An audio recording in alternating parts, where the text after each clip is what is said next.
Bismillahirrahmanirrahim. Assalamualaikum warahmatullahi wabarakatuh. Waalaikumsalam warahmatullahi wabarakatuh. Alhamdulillah. Alhamdulillahil khaliqil bari'il mubdi'il mu'id alladzi anzala al-Qur'ana wa khatamahu bi yawmil 'id. Wa asyhadu an la ilaha illallah wahdahu la syarika lahu الذي يبدئ ويعيد وأشهد أن سيدنا ونبينا محمدا النبي الأحيد اللهم فصل وسلم وبارك على عبدك ورسولك سيدنا محمد رسول الله العزيز الحميد وعلى آله وصحبه وأمته صلاة تبلغنا بها كرامة المزيد وتعصمنا بها عن العذاب الشديد وتدخلنا جنة دار المجيد في العالمين إنك أنت الحليم الرشيد. أما بعد فقد قال الله تعالى في القرآن الكريم أعوذ بالله من الشيطان الرجيم لإيلاف قريش إيلافهم رحلة الشتاء والصيف فليعبدوا رب هذا البيت الذي أطعمهم من جوع وآمنهم من خوف. وقال رسول الله صلى الله عليه وسلم فضل الله قريشا بسبع خلال أني منهم وأن النبوة فيهم والحجابة والسلام سقايا فيهم وأن الله نصرهم على الفيل وأنهم عبادوا الله عز وجل 10 سنين لا يعبده غيرهم وأن الله أنزل فيهم سورة من القرآن. صدق الله العظيم وصدق وبلغ رسوله النبي الحبيب الكريم ونحن على ذلك من الشاهدين والشاكرين والحمد لله رب العالمين. سبحانك لا علم لنا إلا ما علمتنا إنك أنت العليم الحكيم. ربنا افتح بيننا وبين قومنا ربنا افتح بيننا وبين قومنا ربنا افتح بيننا وبين قومنا بالحق وأنت خير الفاتحين. Ma'asyiral muslimin wal muslimat, hadirin hadirat jamaah Masjid Jami' Baitul Izzah yang dirahmati Allah. Alhamdulillah, di hari yang insyaallah bahagia ini kita kembali berjumpa di masjid tercinta kita ini dalam kajian rutin tafsir setiap ahad pertama atau ahad pertama ya dari setiap bulan. Mudah-mudahan Allah Ta'ala melimpahkan karunia-Nya kepada kita semua agar kita bisa istiqomah dalam menggali ilmu agama, terutama ilmu tafsir Al-Quran Al-Karim. Dan masih terlihat dari jamaah sekalian ada bau-bau lebaran juga Pak ya. Masih senyum-senyum, masih ramah-ramah. Itulah makna dari Id. Id asal mulanya adalah Iudun. Iudun menjadi Idun dari kata ada ya'udu audan. Dari Iudun karena kasrah ainnya maka waw diganti dengan iya. Karena kalau iudun berat di lidah, inilah idun, artinya kembali. Dalam Al-Quran cuma satu ayat yang membahas tentang id di surah Al-Maidah. Dalam doa Nabi SAW ketika beliau dimintai untuk minta Al-Maidah dari langit, beliau berdoa. Apa kata beliau? Allahumma rabbana anzil alaina ma'idatan minas sama' takunu lana ida. Id kembali, secara mana kembali apanya? Al-Imam Ibrahim Al-Bajuri mengatakan kembali 3, al-khairu was-sururu wa khususan ghufranuz dzunub. Kembali 3 hal, kebaikan, kebahagiaan, dan juga terutama terhapus dosa kita. Jadi insyaallah kita yang sudah memasuki ini walaupun lewat, insyaallah sudah terhapus dosa-dosa kita. Amin ya rabbal alamin. Makanya di hari Lebaran perlihatkan kegembiraan kita. Seandainya di antara kita ada yang sedang bersedih, seperti saudara kita di Palestina, kita enak-enakan makan daging, makan ketupat, pakai baju baru. Coba kita di sana lihat mereka boro-boro senang, justru sebaliknya tegang, khawatir, takut, diteror apa. Nah, sebagai seorang muslim, satu sisi kita bahagia, satu sisi kita sedih melihat mereka. Kalau misalnya kita punya kemampuan untuk membantu mereka dengan tenaga kita, bantu mereka. Tidak bisa dengan tenaga kita, harta kita kalau kita korbankan. Tidak juga minimal dengan angkat tangan kita berdoa. Karena Rasul mengatakan afdhalul a'mal idkhalus surur ala qulubil mu'minin. Amal paling utama ialah menggembirakan orang yang sedang sedih. Itu amal paling terbaik. Meskipun kita rajin ibadah, tetapi bikin orang sedih, malah sebaliknya ibadah kita akan hancur kadang-kadang gara-gara kita membuat orang lain sedih. Justru gembirakan dia. Insyaallah itu adalah amal terbaik, dan boleh jadi itulah salah satu amal yang membuat kita masuk ke dalam surganya Allah Ta'ala, dengan menggembirakan seseorang. Kita lihat kanan kiri kita sudah selesai, kanan kiri tidak ada yang jauh, kita lihat, oh iya saudara saya, oh iya di Palestina, bantu mereka. Jamaah rahimakumullah, karena ini masih suasana Lebaran, jadi sebelum kita mengkaji Quraisy ini, kita sedikit mengkaji tentang Lebaran dulu ya. Nah, makanya disunnahkan di Lebaran ini kita memakai pakaian yang termahal, bukan terputih, termahal. Beda kalau hari Jumat. Hari Jumat sunnah memakai pakaian yang putih, serba putih semuanya. Tetapi di hari Id pakai pakaian yang paling mahal. Bukan tafakhur, bukan karena sombong, tapi untuk memperlihatkan kegembiraan kita. Apalagi sudah putih paling mahal, oh itu hebat. Ini paling mahal pas saya pakai. Subhanallah. Terus kemudian setelah kita selesai melaksanakan hari raya Id, nah di sini disunnahkan berpuasa berapa hari? 6 hari di bulan Syawal. Karena para ulama mengatakan orang yang beribadah, baik puasanya, qiyamnya, iktikafnya, sedekahnya, semua ibadah di Ramadan, ada yang makbul, yang diterima, ada yang mardud, ditolak. Tanda ibadah yang diterima dan ditolak ialah yang pertama, apabila setelah puasa selesai ziyadah ta'ah, bertambah-tambah ketaatannya, berarti itulah puasa yang diterima, qiyam diterima. Jadi kita lanjutkan kembali. Sebagaimana kita di malam Ramadan salat tarawih begitu getolnya, bahkan di sini 1 juz malam, subhanallah. Lanjutkan di malam takbirnya dengan apa? Diganti tarawih dengan Allahu Akbar, Allahu Akbar. Takbir dari kapan? Dari mulai maghrib sampai kapan? Sampai pelaksanaan salat Idul Fitri. Nggak ada lagi lanjutannya. Selesai sudah. Jangan sampai setelah salat Id masih takbir juga. Nggak ada, kecuali Idul Adha masih berlanjut sampai 4 hari. Jadi hari Lebaran dan Tasyrik. Dari mulai bahkan dari subuh di tanggal 9 Arafah berlaku, subuh, zuhur, asar, maghrib sampai hari Idnya 5 hari berarti ya. Berlaku takbir terus setiap waktu. Nah, di malam takbir itu sunnah takbir semua orang, dari mulai yang mukim, yang safar, lakinya, perempuannya, yang kecilnya, yang gedenya, semua takbir.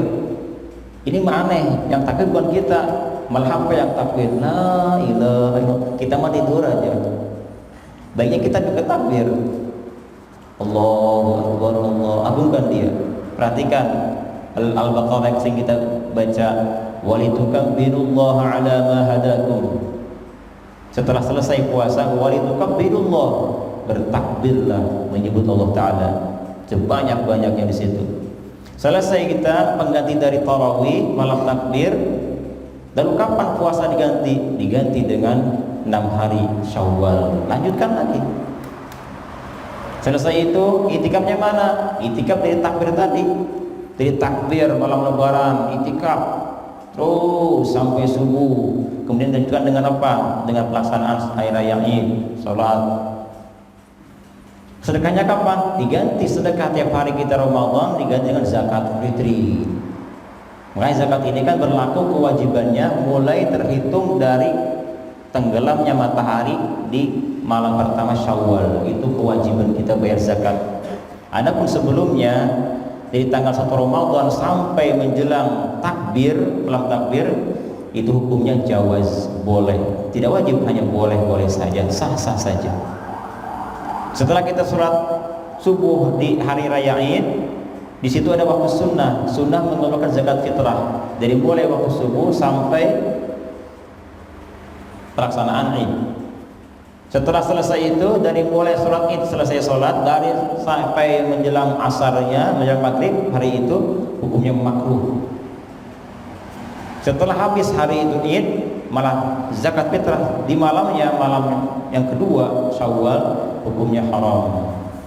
Dan itu bukan jatuh ada, tapi qadha. Itulah makanya dilanjutkan kembali. Setelah itu apa yang kita lanjutkan? Semua kegiatan-kegiatan di Ramadan kita lanjutkan di hari-hari setelahnya. Itulah tanda-tanda yang diterima oleh Allah Ta'ala amal ibadahnya. Termasuk di sini, masya Allah di sini, di mana masih Lebaran, ketupat, di sini masih berlanjut kajiannya. Berarti insya Allah warga Arafah diterima semua ibadahnya di Ramadan. Amin ya rabbal alamin.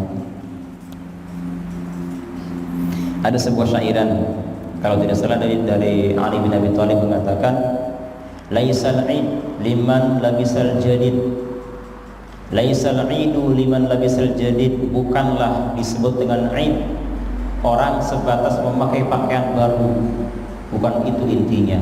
Tetapi innamal idu liman ta'atuhu tazid, tetapi Id adalah bagi orang yang bertambah ketakwaannya, bertambah ibadahnya setelah Ramadan.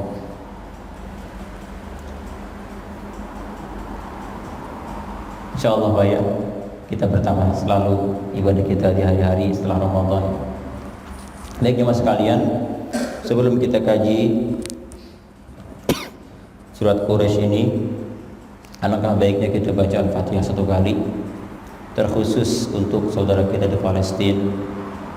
Seandainya mereka serba kekurangan, semoga Allah cukupkan, apakah dari tenaganya, peralatannya, semuanya, rezekinya.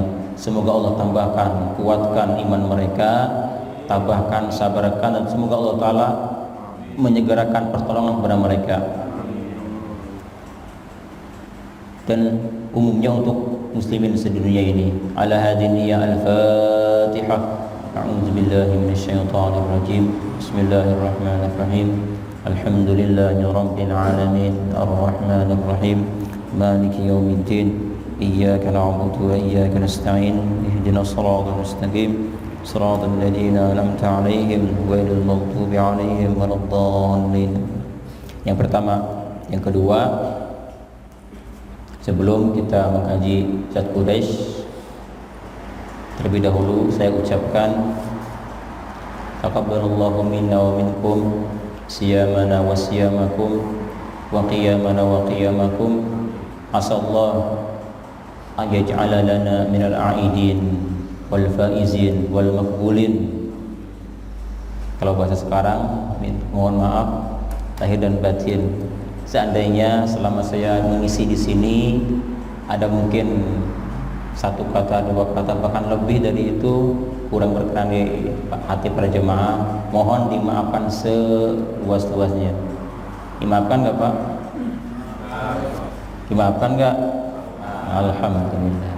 Begitu pun sebaliknya, seandainya di antara para bapak ada yang membuat saya kesal misalnya, ya, insya Allah saya maafkan. Sebelum bapak melakukannya saya maafkan.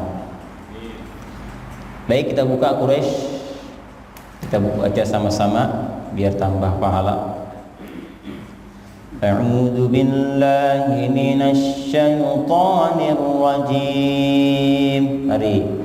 A'udzu billahi minasy syaithanir rajim. Bismillahirrahmanirrahim.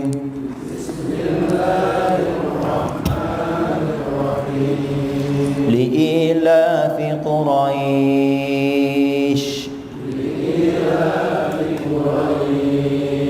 إيلافهم رحلة الشتاء والصيف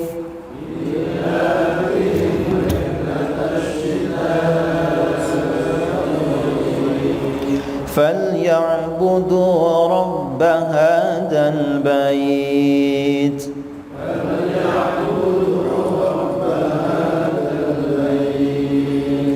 الذي أطعمهم من جوع وآمنهم من خوف.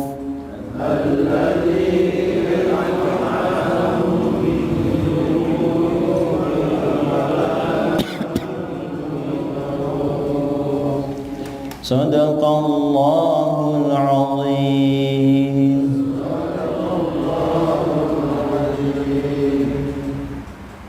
Surat Quraisy. Surat Quraisy menurut jumhur ulama, kebanyakan para ulama, surat ini turun di kota Mekah. Namun sebagian mengatakan seperti Al-Duhaq Al-Kalbi, surat ini turun di kota Madinah. Surat ini terdiri dari 4 ayat, betul? Ada sebagian menyebutkan ada 5 ayat. Jadi dari ayat Allazi at'amahum min ju', itu ayat keempat. Ayat kelimanya wa amanahum min khauf.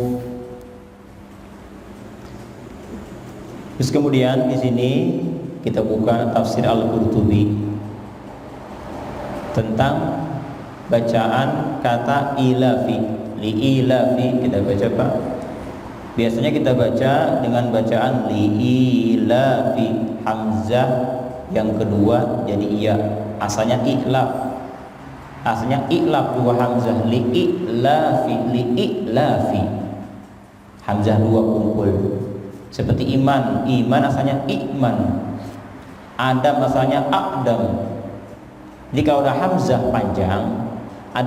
panjang, baik di patah seperti Adam atau di kasrah seperti ilaf, iman, itu sebetulnya asal mulanya yang kedua itu adalah hamzah. Aman, akman, iman, ikman, utuman, uktuman, asalnya seperti itu. Kalau istilah kita disebut dengan istilah tajwid disebut dengan mad badal. Mad badal, dua hamzah bertemu, hamzah kedua jadi huruf mad. Adam jadi Adam, Iman jadi iman. Nah, kebanyakan para ulama-ulama, para ahli qurra membaca surat ini dengan bacaan li'ilafi Quraisy. Semuanya begitu. Tetapi ada sebagian ahli qiraat yang bernama Ibnu Amir. Beliau membaca bukan li'ilafi tapi kembali ke asal. Li'ilafi Quraisy, li'ilaf. Jadi iya-nya diganti dengan hamzah. Li'ilafi Quraisy. Sama seperti menyebut iman. Iman dibaca dengan ikman, ikmanan wa taslima. Jadi ya kedua diganti dengan hamzah. Kembali ke asal.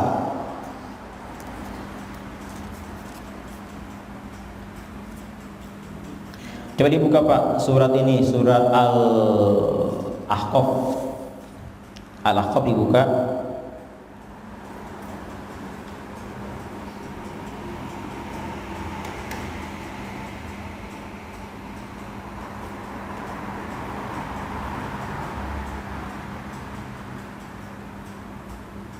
Ada lakof.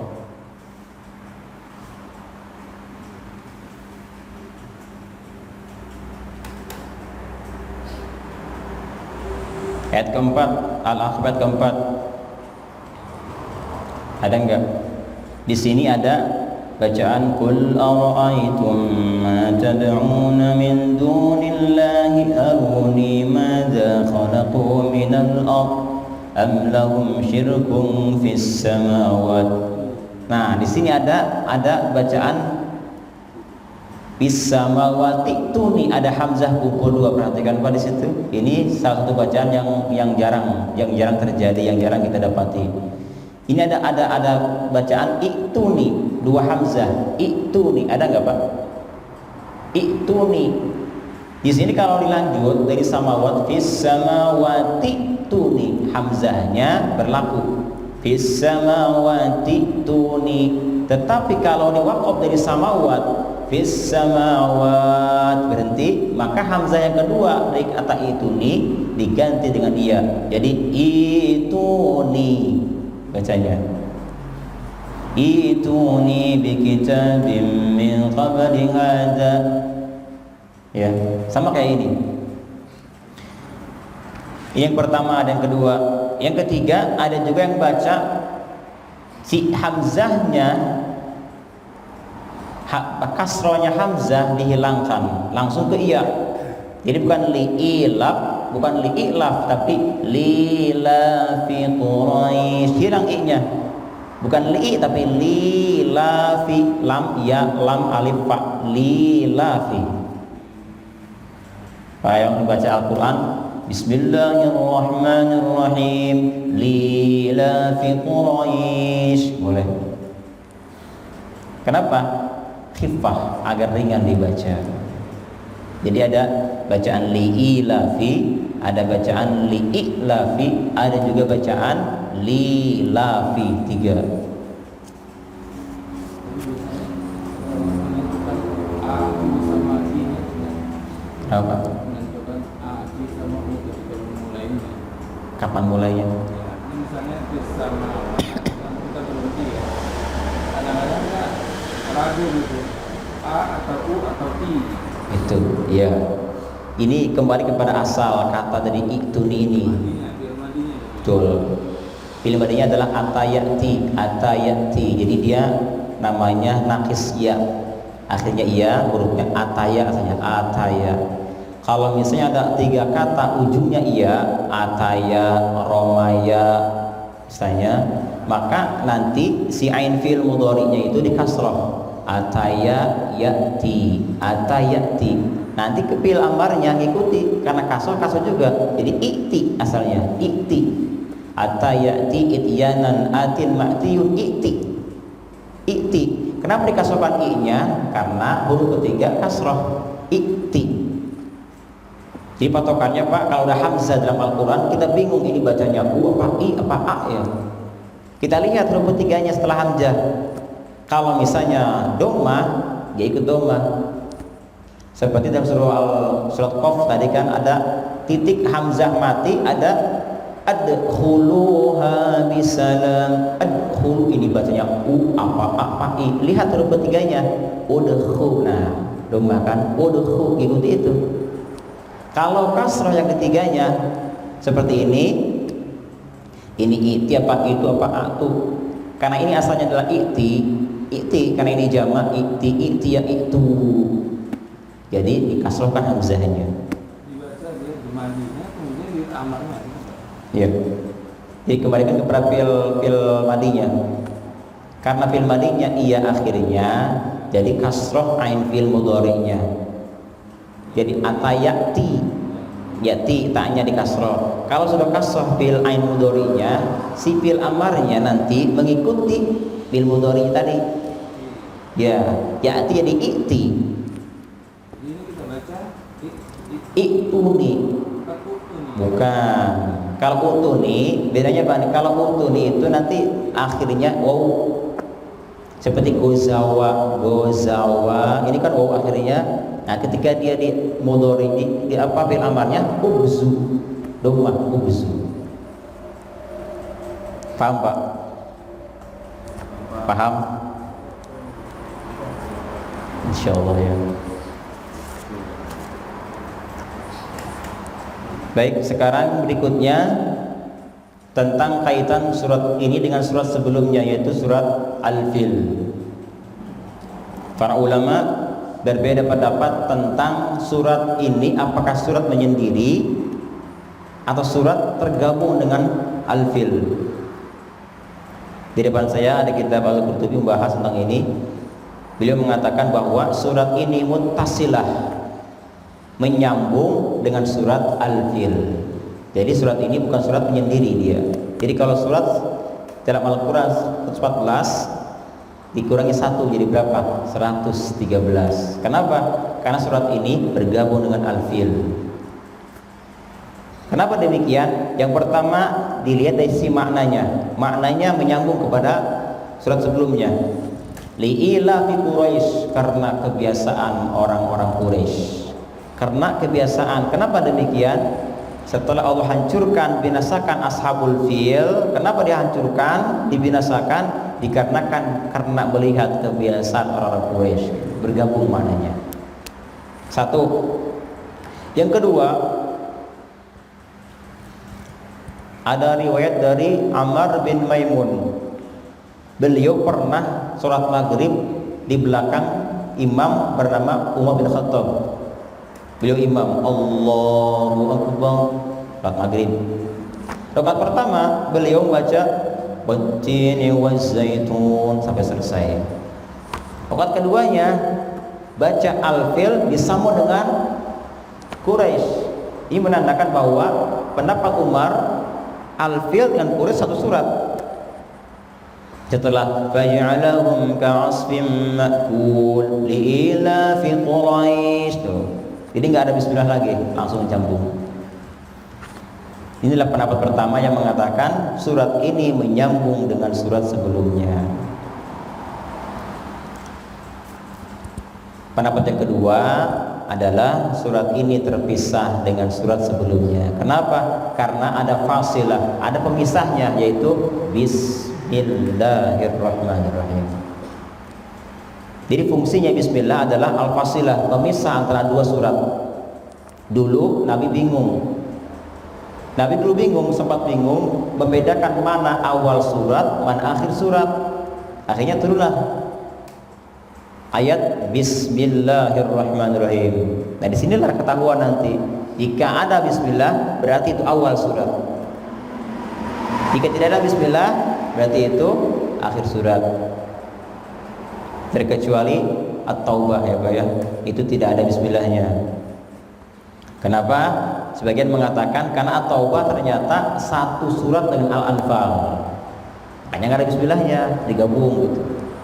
Sebagian mengatakan bukan itu alasannya, tetapi dikarenakan awal surat ini berisikan kemunafikan, azab, jadi nggak layak kok bismillah rahmat isinya kok dikaitkan dengan azab, tidak layak, makanya haram, tidak boleh banyak bismillah di sini. Termasuk sebagian orang baca kunut dari pas waqina syarra ma qadait. Ada yang baca waqina bi rahmatika syarra ma qadait.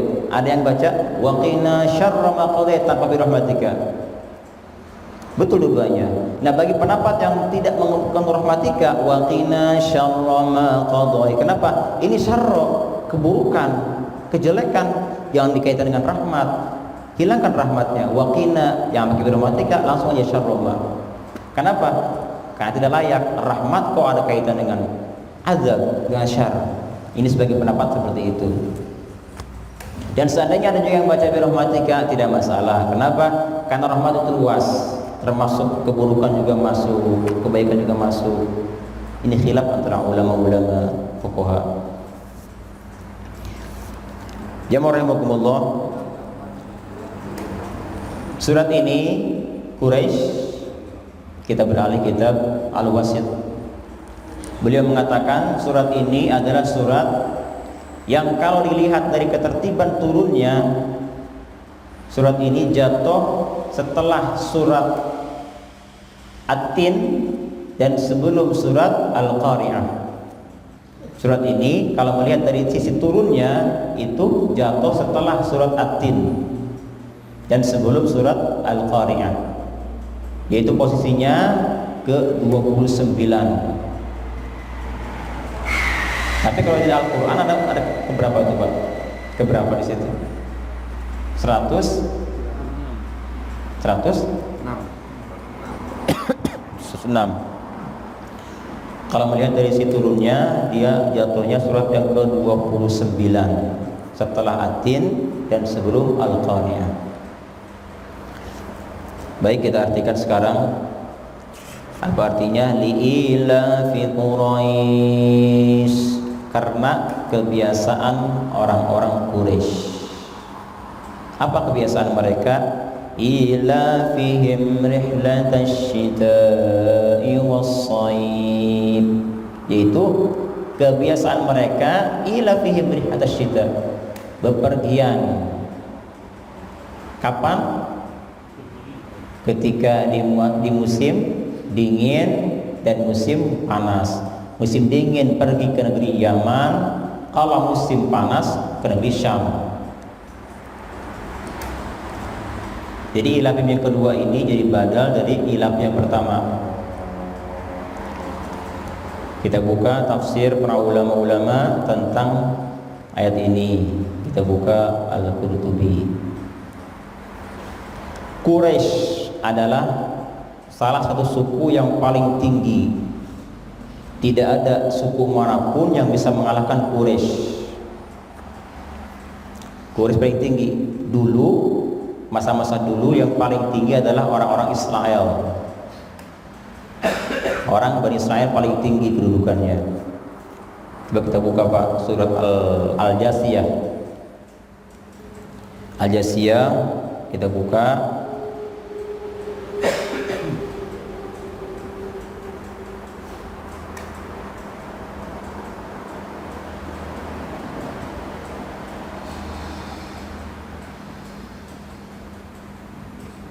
Ada surat ke-45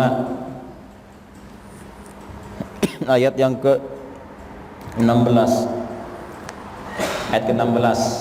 Walaqad atayna bani Israila al-kitaba wal hukma wan nubuwwah wa razaqnahum minat thayyibat wa faddalnahum 'ala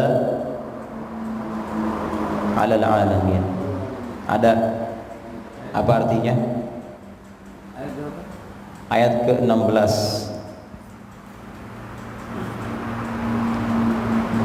Silakan diartikan Pak.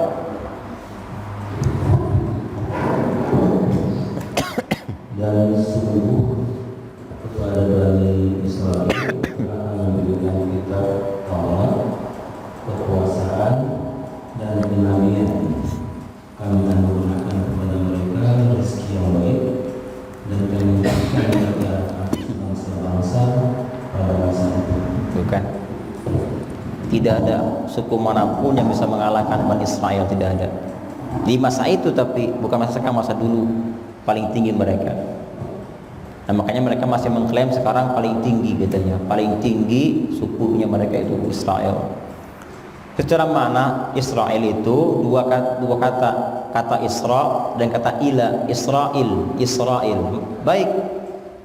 Dulu Israel ini adalah nama Nabi Yakub alaihissalam. Nabi Yakub kalau dipanggil oleh Jibril Israel, ya Israel, hai Israel. Isra artinya abdu, Ila artinya Allah. Jadi Israel, hai hamba Allah, hai hamba Allah, Israel. Nah kemudian dari sinilah anak beliau ke bawah disebut dengan Bani Israel, Bani anak-anak Israel, Nabi Yakub alaihissalam. Ada berapa anak Yakub? 12 ya, 12. Nah dua yang beriman yang paling kuat imannya, Yusuf dan Bunyamin. Nah sisanya itu ada Yahuda di situ. Yahuda dia masih berpegang teguh dengan agama dia Yahudi bahkan sampai sekarang. Nah makanya di sini Israel itu sebetulnya bagus. Siapakah mereka? Mereka adalah hamba Allah. Nah kalau kita kembali kepada orang sekarang Israel di sana, jangan katakan Israel Pak, Zionis, gitulah. Tambahin lagi yang langsung Israel atau Yahudi lebih layak buat mereka. Karena terlalu keren kalau dikatakan Israel itu hamba Allah. Tambahin apakah Zionis Israel atau Yahudi Israel.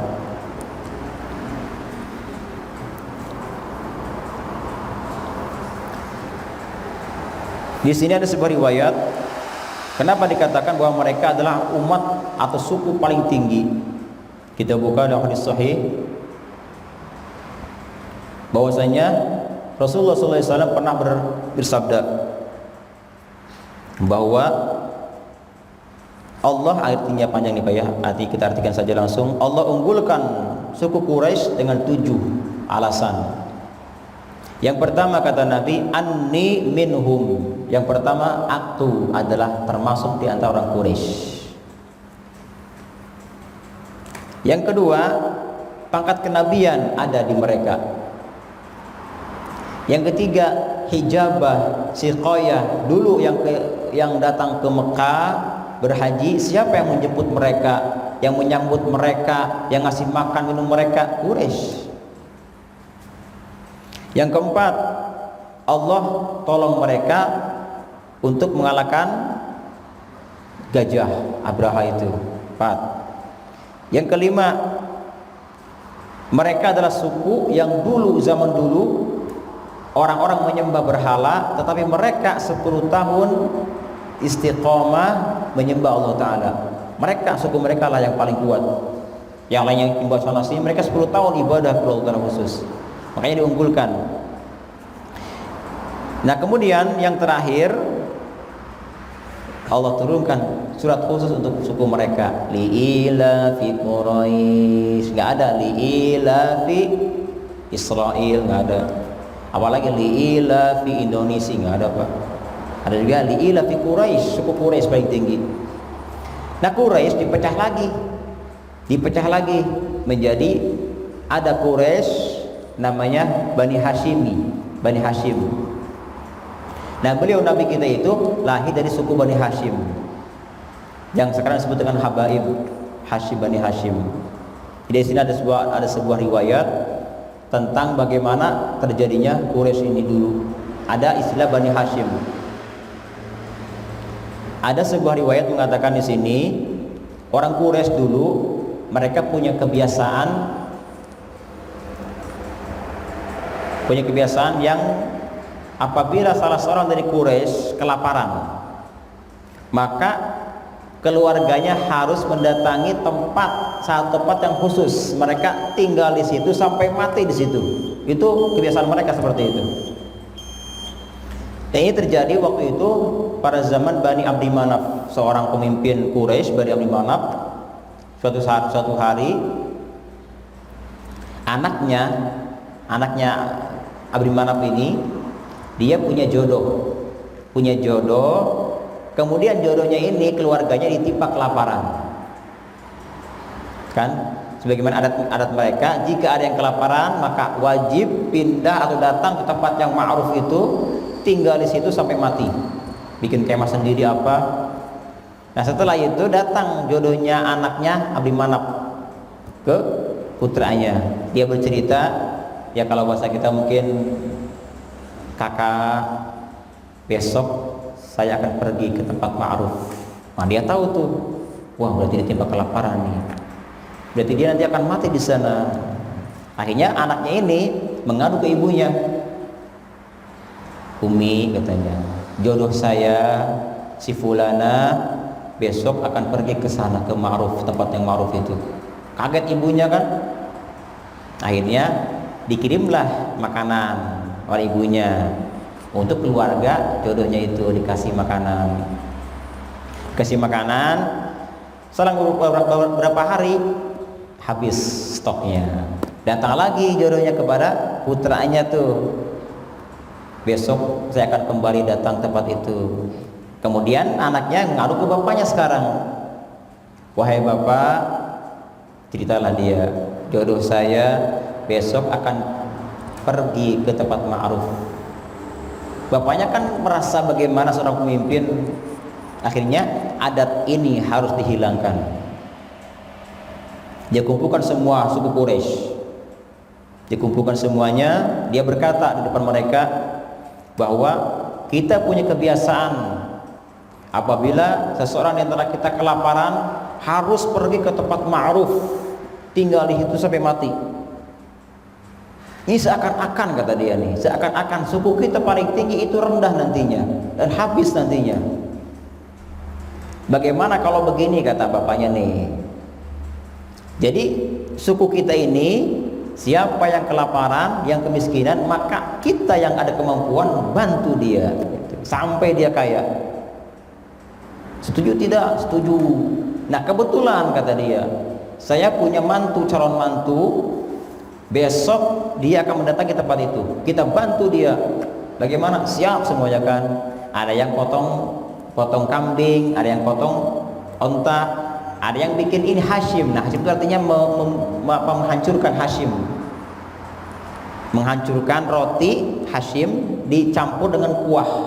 Namanya Hashim. Disinilah ada istilah nama Hashim. Mereka lah orang-orang yang menyembelih onta, menyembelih kambing dan menghancurkan roti dicampur dengan kuah. Disebutlah detik itu dengan sebutan Hashim, orang terbaik. Mereka yang melakukan pertama kali. Setelah itu, setelah diberikan makanan semuanya, lalu Abdi Manaf ini seorang penguasa, pemimpin. Sekarang kalau kita begini terus, kita tidak akan bisa hidup selama-lamanya. Sekarang kita utus bagian setiap anak dibagi dua nanti. Yang satu pergi ke negeri Syam, satu pergi ke negeri Yaman. Apabila ada musim dingin, datangi negeri Yaman. Jika datang musim panas, datangi negeri Syam. Ini asalnya di sini. Akhirnya mereka pergilah berdua. Ada yang ke Syam, ada yang ke Yaman. Itu. Jadi asal mulanya mereka pergi ke sana itu dikarenakan adat itu dulunya. Andaikan mereka tidak begitu, tentu mereka hanya mengandalkan makan di situ, apa di situ. Nah, dengan adanya mereka pergi safar ke dua tempat tadi, akhirnya terkumpullah harta-harta mereka itu. Jadi mereka pulang dari Syam atau dari Yaman, akhirnya dibawa, untungnya dibagi-bagi dengan itu, dengan orang-orang Quraisy. Makanya arti Quraisy adalah berkumpul setelah berpisah. Musim dingin pergi mereka kemana gitu, musim panas pergi kemana, nanti kumpul lagi gabung. Itulah arti Quraisy, bersatu setelah berpisah.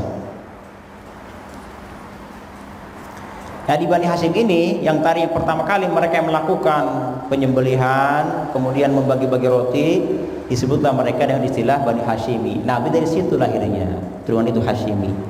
Makanya beliau adalah paling tinggi derajatnya di antara semua suku. Yang kedua di sini, asal mula Quraisy itu berasal dari turunan Nador. Jadi kakek Nabi yang ke-13. Nador. Pertama kita hitung Pak, Nabi kita Muhammad bin Abdullah. Terus yang ketiga Abdul Muttalib bin Hashim bin Abdi Manaf bin Qusay bin Kilab bin Murrah bin Ka'ab bin Lu'ay bin Ghalib bin Fihir bin Malik bin Nador. Ke-13. Disinilah asal mula penyebutan Quraisy, dari Nador ini ke bawah Quraisy namanya. Jadi pecah lagi, ada yang namanya Hashimi. Itulah Nabi Muhammad SAW. Jamaah rahimakumullah, sehubungan ini masih panjang Pak. Mungkin insya Allah kita lanjutkan ke bulan depan karena masih suasana lebaran. Kata salah satu pengurus, Pak Ustadz, sampai jam 6-10 menit aja katanya. Mungkin di antara kita ada yang hendak melaksanakan syuruk atau ada yang mau bertanya, ya silakan.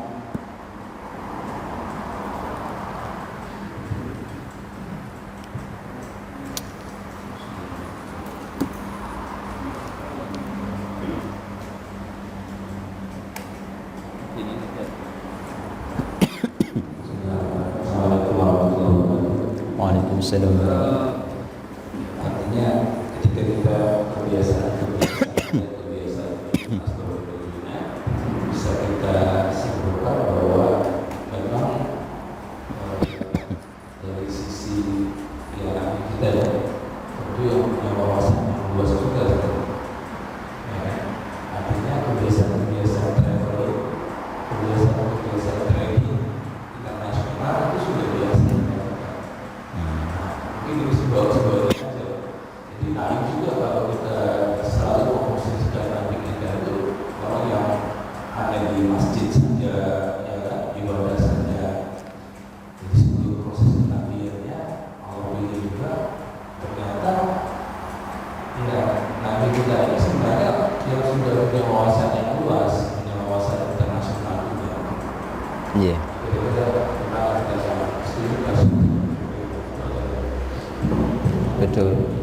Memang Rasulullah SAW beliau menguasai semua bidang, Pak, semua bidang beliau kuasai, dari mulai agama, dari mulai ekonomi, semua beliau kuasai. Cuman yang masuk di kita itu adalah Nabi itu ahli ibadah, padahal ahli jihad juga ahli jihad. Bahkan beliau pernah usaha jualan, dagang, niaga sana sini. Beliau lah yang mencontohi kita bagaimana berusaha, berjualan itu bagaimana caranya, harus amanah diantaranya kan, dan tidak mengenal usia, tidak mesti orang tua. Ternyata orang yang masih menginjak dewasa pun udah mulai usaha. Dan kalau kita kembali kepada masalah adat ini, adat kebiasaan, jadi ini adalah seakan-akan adat itu didukung oleh ayat ini kan. Ada satu adat kebiasaan yang tetap didukung. Dalam istilah usul fikih, seandainya ada adat kebiasaan yang tidak benturan dengan hukum syar'i, maka itu boleh dilanjutkan, boleh diteruskan. Beda halnya dengan adat kebiasaan yang benturan, ta'arud dengan syar'i, maka ini tidak boleh dilakukan. Misal ada satu adat kebiasaan satu daerah, setiap tahun itu mengadakan apa, pemotongan kambing atau sapi atau kerbau misalnya. Nah kemudian kepalanya dibuang ke laut. Ini benturan dengan syariat Islam. Kenapa? Islam mengajarkan kita untuk tidak israf, tidak mubadzir. Itu kan menghilangkan, membuzirkan harta, membuang-buang harta. Silakan adat itu diadakan, tetapi jangan dibuang ke laut, bagikan ke fakir miskin. Sama kayak zaman dulu ada namanya tawaf. Sebelum tawaf seperti sekarang ini, mereka tawafnya dengan cara telanjang, putar-putar. Karena ini kebiasaan orang-orang Arab zaman dulu, tapi tidak melarang mereka tawaf. Bahkan sampai sekarang kita jadi tawaf, tapi dengan cara Islami. Dengan apa? Ditutupin badannya, isi dengan zikir, kan? Ini adat, dulunya itu adat, tapi dilestarikan sampai sekarang. Dan termasuk zaman sekarang ada istilah mila aidil faizin. Ada nggak di luar negeri? Ada nggak? Mohon maaf lahir dan batin. Nggak ada kan di sana? Di Indonesia doang ada. Malaysia ada. Jadi kita kembalikan kepada syar'i. Apakah benturan adat ini? Orang mengucapkan mohon maaf lahir batin. Apa ada larangan dari agama kita? Tidak ada, teruskan. Terkecuali benturan dengan adat-adat kita, adat syar'i kita, maka itu tidak boleh dilakukan. Karena ternyata adat pun bisa jadi patokan hukum. Ada 4 hukum atau alasan hukum yang kita pegang selama ini. Yang pertama Al-Quran. Al-Quran terkuat, dia hujah paling kuat. Yang kedua hadis, pegang. Yang ketiga ijma', kesepakatan para ulama, ijma' ulama. Yang keempat kias. Nah selain 4 ini, maka hukumnya itu ikhtilaf antara ulama, termasuk adat. Para ulama fuqaha mengambil misalnya ada perempuan haid, ada yang 1 hari 1 malam, ada yang 6-7 hari, ada yang 15 hari. Dari mana ini sumbernya? Apa ada Al-Qur'annya? Tidak ada. Hadisnya tidak ada. Ijma'nya tidak ada. Dari mana? Dari adat. Dulu Imam Syafi'i ketika beliau hendak menyusun kitab fikih untuk menerangkan masalah haid, ditanya perempuan-perempuan zaman itu, ditanya, kamu berapa hari haidnya? Saya 7 hari. 7 hari, kebanyakan 7 hari, 76. Kemudian ini golib. Ini biasa goliban nih. Golibnya perempuan, kebiasaan mereka adalah 7-6 hari haid. Ada juga yang mengatakan saya 1 hari 1 malam. Jarang sekali yang menyentuh ini. Itulah, berarti sedikitnya itu. Ada juga yang 15 hari.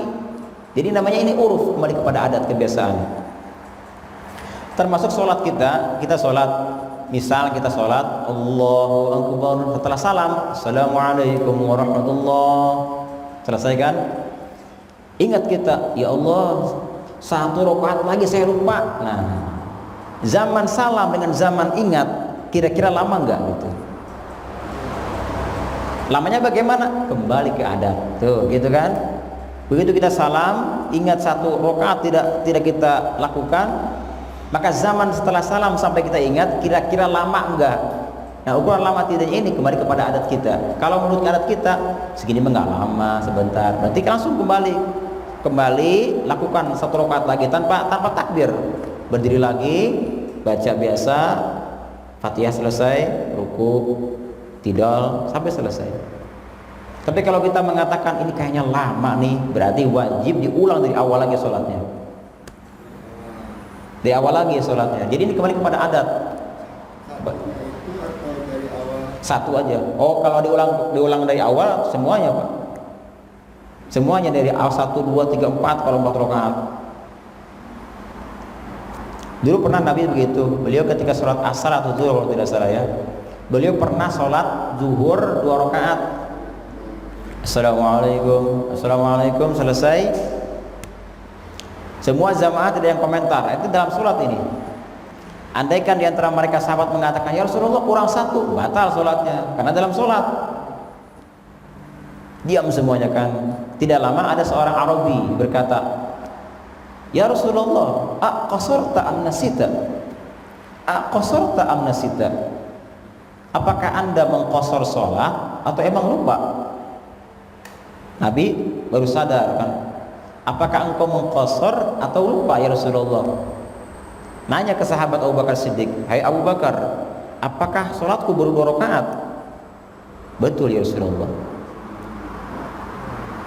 Akhirnya Nabi melanjutkan sholatnya. Nah ini dihitung Pak, berapa ucapan yang keluar ketika itu? 6 kata. Apakah anda mengqasar sholat atau lupa? 6 kalimat, 6 kata. Jadi artinya kalau kita lagi sholat, setelah salam selesai, kemudian kita berucap dengan 6 kalimat yang tidak boleh kita ucapkan sebetulnya. Ada telepon misalnya begitu salam, assalamualaikum, telepon masuk, kita angkat. Kalau masih 6 kata masih bisa dilanjutkan. Lebih dari itu tidak bisa. 1. Yang kedua, zaman Nabi nanya, dari orang Arabi nanya sampai bertanya ke Abu Bakar Siddiq, apakah sholatku 2 rakaat hai Abu Bakar? Naam ya Rasulullah.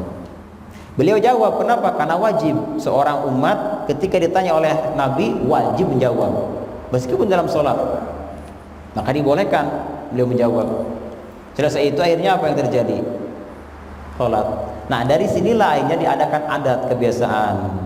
Kalau misalnya kita sholat sekiranya masih dalam keadaan tidak lama, maka silakan lanjutkan yang kurang tadi. Tapi kalau sudah lama berjalan, apalagi minum, makan, wah ini wajib diulang dari awal. Di awal lagi sholatnya Pak.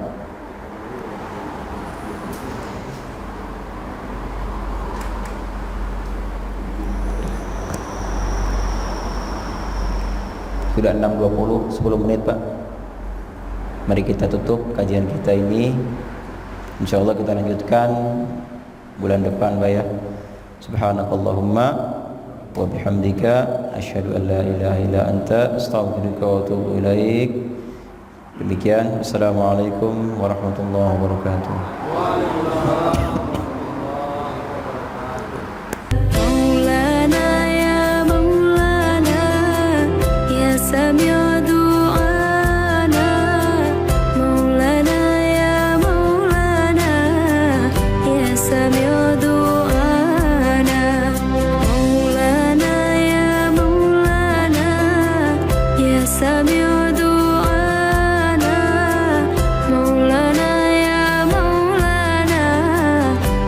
سميع دعاء